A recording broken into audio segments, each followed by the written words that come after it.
মহল্লায় আব্দুল্লাহ নামের এক গরিব কৃষক বাস করত। আব্দুল্লাহ এই বছর তার প্রিয় ছাগল বিক্রি করে এবং ধার দেনা করে টাকা নিয়ে 1 বিঘা জমিতে সরিষার চাষ করেছে। মাশাআল্লাহ, আব্দুল্লাহর জমির সরিষাও খুব সুন্দর হয়েছে। মাশাআল্লাহ, আলহামদুলিল্লাহ। আল্লাহর কাছে লাখ লাখ শুকরিয়া, তিনি আমাকে এত সুন্দর সরিষার গাছ দান করেছেন। আশা করি এবারে সরিষায় আমি আগের চেয়ে ফলনও বেশ ভালোই পাবো। আব্দুল্লাহ যখন তার সরিষার জমির আইলে দাঁড়িয়ে এসব কথা বলছিল, তখনই রাস্তা দিয়ে ওমর আর মাহাদি স্কুল থেকে বাড়িতে ফিরছিল। আসসালামু আলাইকুম চাচা। একা একা সরিষার জমির দিকে তাকিয়ে কি বলছেন চাচা? ওয়ালাইকুম আসসালাম বাবা ওমর। মাশাআল্লাহ, সরিষার জমিটা দেখে আমার চোখ দুটো একবার জুড়িয়ে গেল। অনেক ধার দেনা করে এই সরিষার চাষ আমি করেছি। এই সরিষার উপরেই আমার অনেক টাকা ঋণও হয়ে গেছে বাবা। ওহ মাশাআল্লাহ চাচা, আপনার সরিষা তো খুব ভালো হয়েছে, বেশ ভালো ফলনও পাবেন। আপনি চিন্তা করবেন না চাচা, সরিষা বিক্রি করলে আপনার ধার দেনা সব শোধ হয়ে বেশ ভালোই লাভ থাকবে। হ্যাঁ বাবা ওমর, আমিও সেই কথাটা দাঁড়িয়ে দাঁড়িয়ে বলছিলাম। তা তোমরা কোথায় যাচ্ছ বাবারা? চাচা, স্কুল ছুটি হয়েছে, বাড়ি যাচ্ছিলাম। আপনাকে এখানে দাঁড়িয়ে থাকতে দেখে তাই আমরা দাঁড়ালাম। ঠিক আছে বাবারা, যাও। আমি এখন বাড়ির দিকেই যাব। সারাদিন ধরে সরিষার জমিতে আগাছাগুলো পরিষ্কার করেছি, খুব ক্ষুধা পেয়েছে।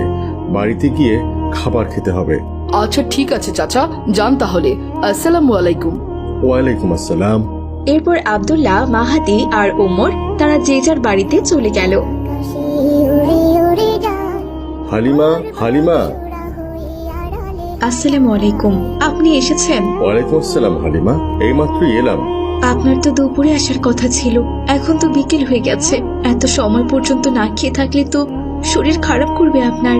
আমি আপনাকে বলেছিলাম আপনার জন্য দুপুরে খাবার নিয়ে যাব নাকি, কিন্তু আপনি তো না করে গেছেন। আসলে হালিমা, সরিষার জমিতে খুব আগাছা হয়েছিল। আগাছাগুলো পরিষ্কার করতে করতেই বিকেল হয়ে গিয়েছে।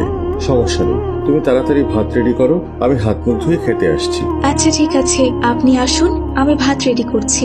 এরপর হালিমা খাবার দাবার রেডি করলো। আব্দুল্লাহ খাবার খেতে চলে এলো। আজকে কি রান্না করেছো হালিমা? তেমন ভালো কিছু রান্না করিনি, আলু ভর্তা আর ডাল রান্না করেছি। আসলে ঘরে তো তেমন বাজার সদাই নেই। মেয়েটা তো আলু ভর্তা আর ডাল দেখে খাবারই খেলো না, রাগ করে ওর বান্ধবীদের সাথে খেলতে চলে গেছে। বলো কি হালিমা, জান্নাতুল খাবার খায়নি? ইস, কি যে কষ্টের মধ্যে দিয়ে দিন পার করছি। মেয়েটাকে ভালো মন্দ খেতেও দিতে পারছি না। সরিষার চাষ করতে গিয়ে যত টাকা আমার ঋণ হয়ে গেছে। করিম চাচার দোকানে অনেক টাকা ঋণ, ভালো মন্দ যে কিনে আনবো তাই পারছি না। আগের টাকাও ঠিক পরিশোধ করতে পারছি না। তা সরিষার জমিটা কেমন দেখলেন? এবার ভালো ফলন পাওয়া যাবে তো? মাশাআল্লাহ, আল্লাহ তাআলা সরিষা গাছ নিজ হাতে দিয়েছেন হালিমা।